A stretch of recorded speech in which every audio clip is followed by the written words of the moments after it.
All right, so today we have an update on the eco pond. Basically, we've had a huge growth pulse from the rainy season, and we know that we have a few more weeks of it before we go dry. So we're gonna use all the biomass that we've accumulated. The grasses and the reed grasses have had some time to come up, but the vetiver is still working on growing. So we're gonna harvest this, chop it up, place it in the compost in our fertility engine. But we're gonna basically trim this back down to where we're controlling how much is growing, get more access to the pond, and yeah, start the cycle again and time the next growth pulse with the finishing of the seasonal rains. And then as we go into the dry season, we will allow them to stay heavily vegetated. So what we have first, this Mathanji was way up here, and I just thought to do the video now. So we've trimmed this back down to half of its original size and scattered some seeds around them things.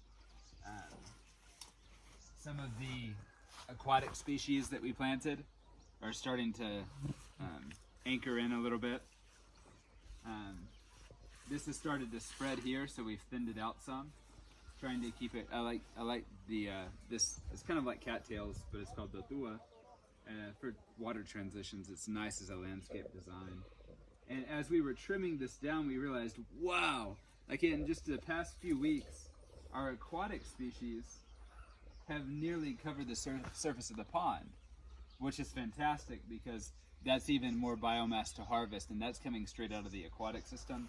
So it's going to have a diversity of bacteria on it, and richness is going to benefit our compost pile and biodiversity in there. And the more you combine the systems, the more synergy they generate. So our fern's hanging in there. When it flooded, it got drowned out. It's seeming like it's coming along. So this one, we're leaving these seeds because I like them, but we've trimmed it back down as well. And then the Napier, you can see the before and after. So we're reducing it to increase its growth vigor. And oh, there's a frog. He's still here, the yellow one. Can you, let me see the camera, I'll try to zoom in. No. Oh, there he is. Where did he go? Oh, there he is. Oh man, he's so hard to see on the video, hold on.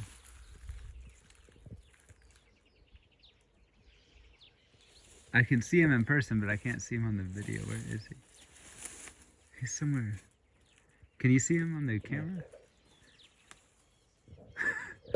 Hold on. Can you see it? There's a frog right there that's totally blended in.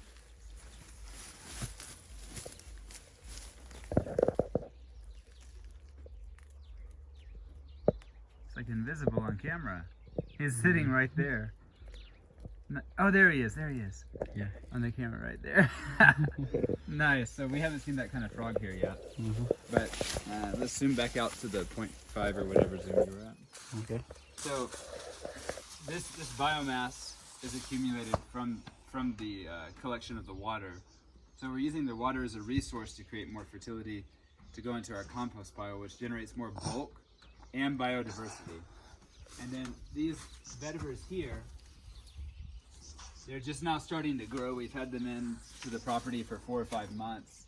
They're taking a long time. There's one growing a little bit more. But as the Napier keeps getting, every time we trim the Napier, the vetiver will succeed it a little bit. And you can see some of the bamboo at the back that we've planted is right there. Let's get this view right here. This is nice. Of the Mathanjis and cattails. Come here with the camera so they can see like the water entrance. Like right here, straight into that. I like the different seeds and that. So we're gonna have another layer of bamboo once this thing finally matures. But what else are we doing today, Cyrus? What's important to think about here? We're gonna flip the compost. Flip it, yeah. So as we add this in, we're gonna chop it up, add it in as we're turning the compost and watering it in. Because the compost is like a month in, so it's like mid process. Is that everything for today? Yeah. Thanks. You're welcome.